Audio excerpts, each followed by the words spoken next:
Bonjour et bienvenue au Café du Matin avec John Plassard. Aujourd'hui, je me focalise sur le helicopter money, c'est-à-dire l'argent distribué gratuitement à la population. De plus en plus de personnes, le gouvernement américain se pose la question de savoir s'il faut ou non envoyer un nouveau chèque au peuple pour relancer la consommation face au coronavirus. Pour mémoire, une première série de chèques à hauteur de 1 200 $ par personne a été envoyée aux personnes nécessiteuses au début du confinement aux États-Unis. Le département des impôts a annoncé à la mi-mai qu'environ 130 millions d'Américains avaient reçu un chèque, ce qui représente plus de 200 milliards de dollars de paiement en 4 semaines environ.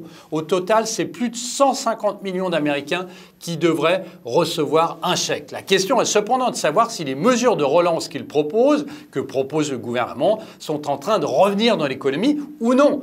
Les données disponibles à ce jour montrent que ce n'est peut-être pas le cas, ou en tout cas pas encore. Il semble que 2/3 des montants globaux aient été placés sous le matelas des personnes ayant reçu ce chèque. La principale raison est évidemment l'incertitude face au destin le plus proche. Les gens ne savent pas s'ils auront un emploi dans 6 mois et ne pourront peut-être plus compter sur des autres aides gouvernementales. Donc évidemment, ils sont prudents. On constate qu'au bout d'une semaine ou deux, la plupart des ménages avaient dépensé seulement la moitié de leur chèque, donc de ce fameux chèque de relance. Cependant, cette frénésie temporaire de dépenses ne suffira bien évidemment pas à tenir l'économie américaine à flot.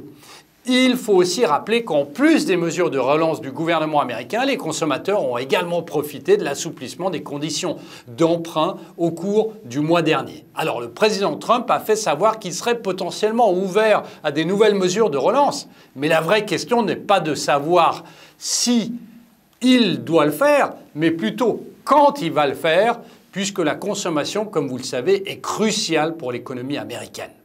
Merci beaucoup, passez une très bonne journée et n'oubliez pas de lire mon morning.